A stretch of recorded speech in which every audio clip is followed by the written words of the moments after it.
1933ஆம் ஆண்டு ஜூன் 23ஆம் தேதி விருதுநகர் உள்ளாட்சி தேர்தலில் போட்டியிட்ட காமராசர் அச்சமயம் பிரபலமாக இருந்த ஒரு கட்சியைச் சேர்ந்தவர்களால் கடத்தப்பட்டார். அப்போது செல்வாக்குமிக்க தலைவராக இருந்த ஒருவருக்கு இது பற்றி தகவல் தெரிவிக்கப்பட்டது. சாயல்குடியில் இருந்த அவர் உடனடியாக விருதுநகருக்கு விரைந்தார். காங்கிரஸ் கட்சியினரை அழைத்து ஒரு பொதுக்கூட்டத்திற்கு ஏற்பாடு செய்தார். மேடை ஏறிய அந்த தலைவர், எங்கள் கட்சியின் உண்மை தொண்டரை தேர்தலில் நிற்க விடாமல் தடுப்பதற்காக குறிப்பிட்ட ஒரு கட்சியினர் கடத்தி சென்றுள்ளனர் என்பதை அறிகிறேன். கூட்டம் முடிந்து நான் மேடையை விட்டு இறங்கும் முன் காமராசர் இங்கு வர வேண்டும்.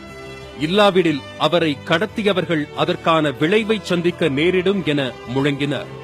அவரது உரை முடிவதற்கு முன் காமராசரை மேடைக்கு அருகில் கொண்டு வந்து விட்டுச் சென்றனர்.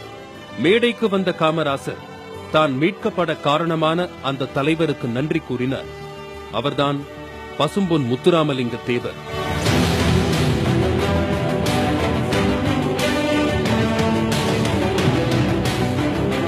சேதுபதி சீமையின் கிழக்கு பகுதியில் அமைந்துள்ளது கமுதி பாதுகாப்பு கோட்டை. இதனை பாதுகாக்க பசும்பொன் என்னும் தவசிக்குறிச்சியைச் சேர்ந்த செல்வந்தர்களை நியமித்தார்கள் சேதுபதி மன்னர்கள். இங்கு தவசிகள் தவம் இருந்ததால் இது தவசிக்குறிச்சி எனவும், நெடுஞ்செழிய பாண்டியன் சேதுபதி காலத்தில் பசும்பூன் என்றும் அழைக்கப்பட்டது. இந்த பாண்டிய மன்னர் வழிவந்தவர் ஜமீன் குடும்பத்தைச் சேர்ந்த உக்கிரபாண்டி. இவருக்கும் இந்திராணி அம்மையாருக்கும் ராமநாதபுரம் மாவட்டத்தில் உள்ள பசும்பொன் என்ற சிற்றூரில் 1908ஆம் ஆண்டு அக்டோபர் 30ஆம் தேதி பிறந்தவர் முத்துராமலிங்க தேவர். இவர் உக்கிரபாண்டி இந்திராணி தம்பதிக்கு ஒரே மகன் ஆவார்.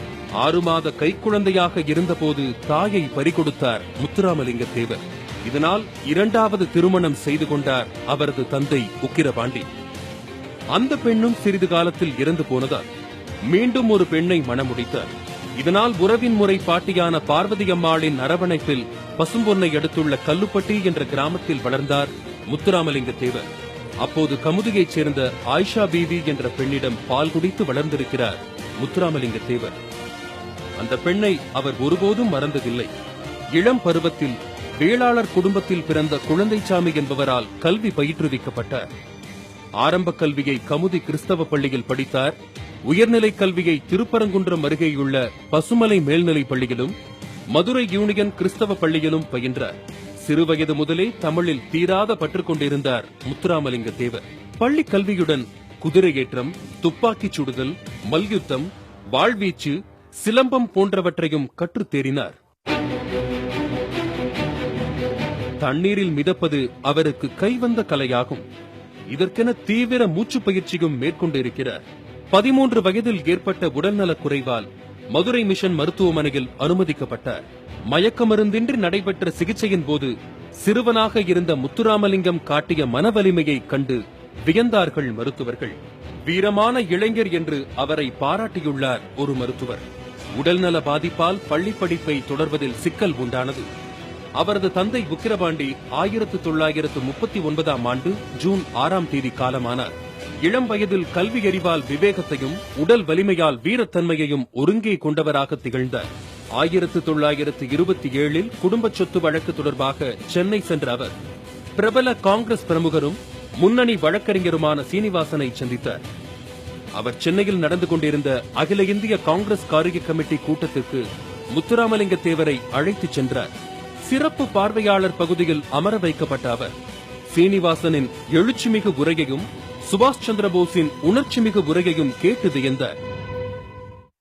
இதனால் விடுதலை போராட்டத்தில் தன்னை முழுமையாக அர்ப்பணித்துக் கொள்ள தீர்மானித்தார். அப்போதே தொடங்கியது அவரது அரசியல் பயணம். தனது உடல், பொருள், ஆவி என அனைத்தையும் இந்திய திருநாட்டின் விடுதலைக்கு காணிக்கையாக்கினார். அன்று முதல் விலை உயர்ந்த ஆடைகளை உடுத்துவதை நிறுத்திக் கொண்டார். தூய கதராடைகளை விரும்பி அணியத் தொடங்கினார். முழுமையான காங்கிரஸ்காரரானார். வழக்கறிஞர் சீனிவாசனின் இல்லத்தில் தங்கியிருந்த போது பசும்பொன் முத்துராமலிங்க தேவரின் தேசிய உணர்வு மற்றும் தெய்வீக பற்று குறித்து அறிந்து கொண்டார் நேதாஜி. அதன் விளைவாக அவரை கொல்கத்தாவில் உள்ள தனது இல்லத்திற்கு அழைத்துச் சென்றார் மாவீரன் நேதாஜி. தனது தாய் பிரபாவதி அம்மையாரிடம் உங்களுடைய கடைசி மகன் வந்திருக்கிறான் என்று பசும்பொன் முத்துராமலிங்க தேவரை அறிமுகம் செய்து வைத்தார் நேதாஜி. இளைஞனாக இருந்த போதே பேச்சு திறனை வளர்த்துக் கொண்டார் பசும்பொன் முத்துராமலிங்கம். அப்போதே தாய்மொழியாம் தமிழ் அவரிடம் களிநடனம் புரியும். ஆங்கில மொழியையும் நயம்பட பேசுவார். இரு மொழிகளையும் நீண்ட நேரம் பேசும் புலமை இருந்தது அவரிடம். தமிழ் மொழியில் சொல்லாடல் நிறைந்த அவரது கன்னி பேச்சு 1933 அரங்கேறியது. இது திட்டமிடப்பட்ட நிகழ்வு அல்ல, ஒரு விபத்து என்றே சொல்லலாம். ஆம், முதுகுளத்தூர் அருகேயுள்ள சாயல்குடி கிராமத்தில் சேதுராமன் என்பவர் சுவாமி விவேகானந்தர் பெயரில் ஒரு வாசக சாலையை திறந்தார். அந்த விழாவில் விவேகானந்தரின் படத்தை திறந்து வைத்து பேச அழைக்கப்பட்டிருந்த மதுரை கிருஷ்ணசுவாமி பாரதியால் வர இயலாமற் போனது. அந்த சமயம் பசும்பொன் முத்துராமலிங்க தேவர் சாயல்குடி அருகேயுள்ள இலந்தைக்குளம் என்ற கிராமத்திற்கு வந்திருந்தார். இதையறிந்த சேதுராமன் அங்கு சென்று அவரை அழைத்து வந்து விழாவில் பேச வைத்தார். அதுவரை எந்த ஒரு மேடையிலும் பேசி பழக்கமில்லை. ஆயினும் விவேகானந்தரின் தத்துவங்கள் பற்றி 3 மணி நேரம் பேசினார். மடை திறந்த வெள்ளம் போல இருந்தது அவரது பேச்சு. உரையை கேட்ட அனைவரும் மெய் மறந்து போயினர். இக்கூட்டத்திற்கு வந்திருந்த பெருந்தலைவர் காமராசரும் முத்துராமலிங்க தேவரின் பேச்சை முதல் முறையாக கேட்டார். உங்களை போன்று பேசக்கூடியவர்களின் சேவை காங்கிரஸ் கட்சிக்கு தேவை என்று குறிப்பிட்டார் காமராசர். 1934 90க்கும் மேற்பட்ட சமூகத்தினரை அடக்கி ஒடுக்கும் நோக்குடன் ஆங்கிலேய அரசு சீட்டி சட்டம் எனப்படும் குற்ற பரம்பரை சட்டத்தை கொண்டு வந்தது. இதற்கு எதிராக குதித்தெழுந்தார் முத்துராமலிங்க தேவர். இவரது அரசியல் நுழைவுக்கு பிறகுதான் தீவிரமடைந்தது குற்ற பரம்பரை சட்டத்திற்கு எதிரான போராட்டம். இச்சட்டத்திற்கு எதிராக விழிப்புணர்வு ஏற்படுத்தும் முயற்சியில் முழுவீச்சில் இறங்கினார். மதுரை, ராமநாதபுரம், திருநெல்வேலி மாவட்டங்களில் சுற்றுப்பயணம் சென்று மக்களை திரட்டினார். 19 கிராமங்களைச் சேர்ந்த மறவர் சமூகத்தவரை இந்த சட்டத்தின் கீழ் கைது செய்தது ஆங்கிலேய அரசு. காங்கிரஸ் மூத்த தலைவர் வரதராஜுலு தலைமையில் கண்டன பேரணியையும் கண்டன பொதுக்கூட்டத்தையும் முன்னின்று நடத்தினார் முத்துராமலிங்க தேவர். அரசு விழாவை புறக்கணிக்கும் போராட்டங்களிலும் ஈடுபட்டார். அதன் எதிரொலியாக வரதராஜுலுவுடன் பெருமாள், சசிவர்ணம் மற்றும் நவநீத கிருஷ்ணன் ஆகியோர் இணைந்த சமாதான பேச்சுவார்த்தை குழு நியமிக்கப்பட்டது. அப்போதைய அரசுடன் நடத்திய பேச்சுவார்த்தையில் எந்தவித தீர்வும் கிட்டவில்லை. இருப்பினும் பசும்பொன் முத்துராமலிங்க தேவரின் தொடர் போராட்டத்தின் எதிரொலியாக 1946ஆம் ஆண்டு ரத்து செய்யப்பட்டது குற்ற பரம்பரை சட்டம். 1935-36 அகில இந்திய காங்கிரஸ் தலைவர் தேர்தலில் தனது சகாவான பட்டாபி சீதாராமையாவை நிறுத்தினார் காந்தியடிகள். அவரை எதிர்த்து போட்டியிட்ட நேதாஜிக்கு ஆதரவாக களத்தில் இறங்கினார் பசும்பொன் முத்துராமலிங்க தேவர். தேர்தலில் நேதாஜி வெற்றி கண்டார். இந்தியாவிலேயே நேதாஜி போஸுக்கு அதிக வாக்குகள் கிடைத்த மாநிலம் தமிழகம்தான். 1936ஆம் ஆண்டில் விருதுநகர் நகராட்சி தலைவர் தேர்தலில் போட்டியிட்ட காமராசரின் வேட்புமனு தள்ளுபடி செய்யப்பட்டது. வரி செலுத்துவோர் மட்டுமே தேர்தலில் போட்டியிட முடியும் என்ற விதிமுறை அப்போது இருந்ததே அதற்கு காரணம். தகவல் அறிந்த முத்துராமலிங்க தேவர் விருதுநகர் சென்று காமராசரின் தாயார் சிவகாமி அம்மாளை சந்தித்தார். அவரது பெயரில் உள்ள வீட்டை காமராசர் பெயருக்கு மாற்றுமாறு கேட்டுக்கொண்டார். தனது பெண் குழந்தையின் எதிர்காலம் கருதி வீட்டை காமராசர் பெயருக்கு மாற்றித்தர மறுத்துவிட்டார் அவரது தாயார் சிவகாமி. சில ஆடுகளை விலைக்கு வாங்கி காமராசர் பெயரில் சொத்தாக்கினார். பின் அவற்றுக்கு காமராசர் பெயரில் வரி கட்டி ரசீதை பெற்று வாக்கு செலுத்தும் தகுதியை பெற்றுக் கொடுத்தார் காமராசருக்கு. அவர் தேர்தலில் போட்டியிடும் தகுதியையும் ஏற்படுத்தி கொடுத்தார். அதன் பிறகு விருதுநகர் நகராட்சி தலைவர் தேர்தலில் நின்று வெற்றி பெற்றார் காமராசர். 1937 சென்னை மாகாண சட்டசபைக்கு தேர்தல் அறிவிக்கப்பட்ட போது தென் மாவட்டங்களில் செல்வாக்கு பெற்றிருந்தது நீதி கட்சி. ராமநாதபுரம் தொகுதியில் நீதி கட்சி மன்னர் நாகநாத சேதுபதியை நிறுத்தியது. சேதுபதி மன்னருக்கு எதிராக அகில இந்திய காங்கிரஸ் கமிட்டி தலைவர்கள் பசும்பொன் பெருமகனாரை வேட்பாளராக அறிவித்தனர். முதலில் போட்டியிட மறுத்த அவர் பிறகு தலைவர்களின் வற்புறுத்தலால் களமிறங்க சம்மதித்தார். தேர்தலில் மன்னர் சேதுபதி தோல்வியடைந்தார். முத்துராமலிங்க தேவர் அபார வெற்றி பெற்றார். அதற்கு பின்வந்த தேர்தல்களிலும் கடும் சோதனைகளை சந்தித்தது காங்கிரஸ் கட்சி. தென் மாவட்டங்களில் காங்கிரஸ் காலூன்றி வளர்ந்ததற்கு பசும்பொன் பெருமகனாரே காரணம் என பாராட்டியுள்ளார் ராஜாஜி. காங்கிரஸை காத்தான் என்று பட்டத்தையும் முத்துராமலிங்க தேவருக்கு சூட்டினார் தீரர் சத்தியமூர்த்தி. மதுரை மகாலட்சுமி மில் ஊழியர்களின் கூலி உயர்வு, பெண் ஊழியர்களின் பிரசவகால ஊதியத்துடன் கூடிய விடுப்பு ஆகியவை குறித்து முதலாக குரல் கொடுத்தது முத்துராமலிங்க தேவர்தான். இவர்களின் தேவை கருதி ஆலை தொழிலாளர் நலன் கூட்டமைப்பை உருவாக்கினர். இந்த பிரச்சனைக்காக போராட்டம் நடந்த போது பசும்பொன் பெருமகனார் உள்ளிட்டோரை கைது செய்து சிறையில் அடைத்தது அரசு. 1938 தலித் மற்றும் ஒடுக்கப்பட்ட மக்களுக்காக ஆலய நுழைவு போராட்டத்தை அறிவித்தார் காந்தியடிகள். அப்போது கமுதியில் உள்ள தனது சமூகத்தினருக்கு பாத்தியப்பட்ட மீனாட்சி சுந்தரேஸ்வரர் ஆலயத்திற்குள் தலித் மற்றும் ஒடுக்கப்பட்ட சமூகத்தினரை அழைத்துச் சென்று ஆலய பிரவேசம் நடத்தினார் முத்துராமலிங்க தேவர். அதன் தொடர்ச்சியாகத்தான் அரங்கேறியது மதுரை மீனாட்சியம்மன் கோயில் பிரவேசமும். அந்த கோயிலுக்குள் தலித்துகளை அழைத்துச் செல்ல முடிவு செய்திருந்தார் வைத்தியநாத ஐயர். இதற்கு கடும் எதிர்ப்பு கிளம்பியிருந்தது. அப்போது நடைபெற்ற ஆலய பிரவேச குழு கூட்டத்தில் முத்துராமலிங்க தேவரும் பங்கேற்றார். அதில் துண்டு பிரசுரம் ஒன்றையும் வெளியிட்டார் அவர். எந்த பிரச்சனையும் எழாமல் நான் பார்த்துக் கொள்கிறேன். தலித் மக்களுக்கு தேவையான பாதுகாப்பை எனது மக்கள் தருவார்கள். பிரச்சனை எழுப்ப நினைக்கும் சமூக விரோதிகளை எச்சரிக்கிறேன். ஏதேனும் அசம்பாவிதம் நிகழ்ந்தால் அந்த கும்பலை நானே சந்திப்பேன் என்று உறுதியளித்தார். அதன்படி 1939 கக்கன், முருகானந்தம், சின்னையா, பூவலிங்கம் உள்ளிட்டோர் வைத்தியநாத ஐயருடன் இணைந்து மதுரை மீனாட்சியம்மன் கோயிலுக்குள் நுழைந்து அம்மனை வணங்கினர். இந்த ஆலய நுழைவு பிரவேசமே பசும்பொன் பெருமகனார் சாதிகளுக்கு அப்பாற்பட்டவர் என்பதற்கு சிறந்த எடுத்துக்காட்டு என கூறுவார்கள்.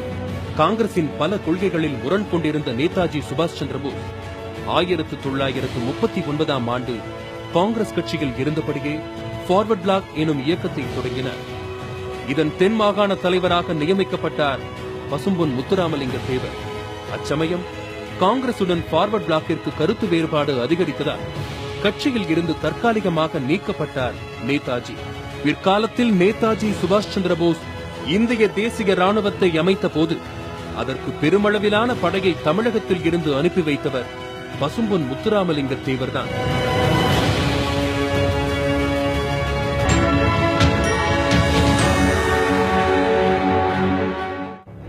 இரண்டாம் உலகப் போரை தொடர்ந்து தீவிர தேசபக்தர்கள் அனைவரையும் கைது செய்து சிறையில் அடைத்தது ஆங்கிலேய அரசு.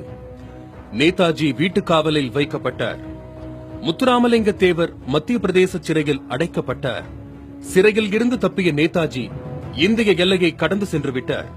பல்வேறு அரசியல் மாற்றங்கள் நிகழ்ந்த நிலையில் ஓராண்டுக்கு பிறகு சிறையில் இருந்து வெளியே வந்தார் முத்துராமலிங்க தேவர். அச்சமயம் நாடு விடுதலை அடைந்துவிட 1948 காங்கிரசுடன் கருத்து வேறுபாடுகள் முற்றியதால் தனிக்கட்சியாக செயல்பட தொடங்கியது ஃபார்வர்ட் பிளாக் இயக்கம்.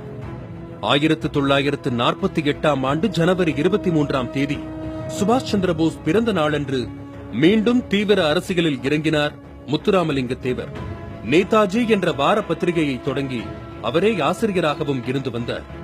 அன்று இரவு மதுரையில் நடைபெற்ற கூட்டத்தில் சுபாஷ் சந்திரபோஸ் உயிருடன் தான் உள்ளார், அவர் விமான விபத்தில் இறந்ததாக கூறுவது தவறு, அவரை நானே சந்தித்தேன் என்றும் பகிரங்கமாக அறிவித்தார். 1949 நேதாஜியின் மூத்த சகோதரர் சரத் சந்தியா போஸ் விடுத்த அழைப்பின் பேரில் கொல்கத்தா சென்ற முத்துராமலிங்க தேவர் அங்கிருந்து சீனா சென்று விட்டார். ஓராண்டு காலம் அவர் எங்கே இருக்கிறார் என்ற விவரமே தெரியவில்லை. 1951 ஆண்டு மதுரை தமுக்கம் மைதானத்தில் திடீரென நடைபெற்ற நேதாஜி பிறந்தநாள் விழாவில் பங்கேற்றார். வடகொரியா போர் முனையில் நின்று அந்த யுத்தத்தை நேரில் பார்த்துவிட்டுத்தான் உங்கள் முன் நிற்கிறேன் என தொடங்கி சுமார் 3 மணி நேரம் உலக அரசியல் குறித்து பேசினார். 1954 மொழிவாரி மாநில பிரிவினையை எதிர்த்து மக்கள் நடத்திய போராட்டத்தை ராஜாஜி அரசு பலவந்தத்தால் அடக்கியது. அப்போது ஏற்பட்ட அரசியல் நெருக்கடியால் ராஜாஜி பதவி விலக முதலமைச்சர் பதவியில் அமர்ந்தார் காமராசர். அந்த தருணத்தில் பசும்பொன் பெருமகனாரை ஒரு வழக்கில் கைது செய்ய பிடிவாரண்ட் பிறப்பிக்கப்பட்டது. அதில் இருந்து தப்பிக்க தலைமறைவாக இருந்தபோதுதான் சிறுவயதில் அவருக்கு பாலூட்டிய கமுதி ஆயிஷா பீவி காலமாகிவிட்டார். அவருக்கு இறுதி அஞ்சலி செலுத்த முத்துராமலிங்க தேவர் எப்படியும் வருவார், அவரை கைது செய்துவிடலாம் என புலனாய்வு பிரிவு காவல்துறையினர் கமுதியை முற்றுகையிட்டனர். அப்போது இஸ்லாமிய பெரியவர் போன்ற தோற்றத்தில் வந்த ஒருவர் ஆயிஷா பீவியின் உடலுக்கு அஞ்சலி செலுத்திவிட்டு அடுத்த கணமே காணாமல் போய்விட்டார். பின்னர்தான் தெரிய வந்தது அது முத்துராமலிங்க தேவர் என்று. அவர் எப்போதும் இஸ்லாமியர்களுக்கு ஆதரவாக இருந்தவர். இந்திய பாகிஸ்தான் பிரிவினையின் போது கூட தமிழக முஸ்லிம்கள் நம் தாய் தமிழ்நாட்டை விட்டு போகக்கூடாது என்று அன்பு கட்டளையிட்டார். 1952 இந்தியாவின் முதல் பொது தேர்தல் நடைபெற்றது. அதில் அருப்புக்கோட்டை நாடாளுமன்ற தொகுதியிலும் முதுகுளத்தூர் சட்டமன்ற தொகுதியிலும் போட்டியிட்டு வெற்றி கண்டார். எம்பி பதவியை ராஜினாமா செய்ததால் அங்கு இடைத்தேர்தல் அறிவிக்கப்பட்டது. அதில் முத்துராமலிங்க தேவர் நிறுத்திய வேட்பாளர் சசிவர்ணம் அமோக வெற்றி பெற்றார்.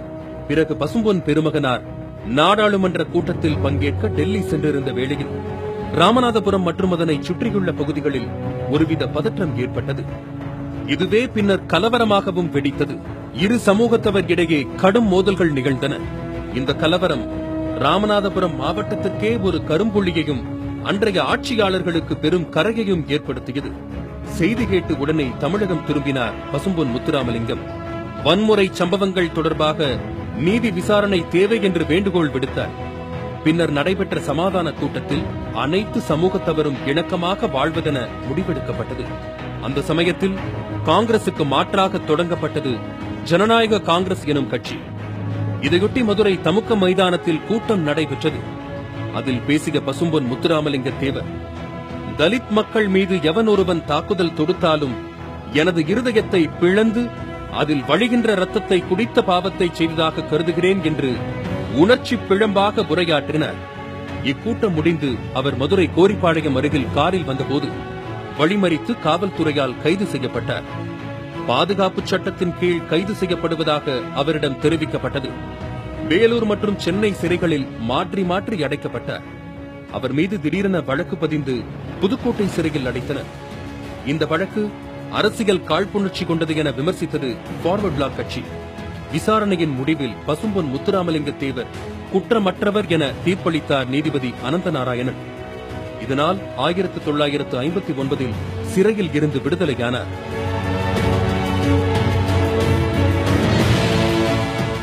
இடைவிடாத உழைப்பின் காரணமாக உடல்நலக் குறைவு ஏற்பட்டதால் சிறிது காலம் பொது வாழ்க்கையில் இருந்து விலக நேரிட்டது.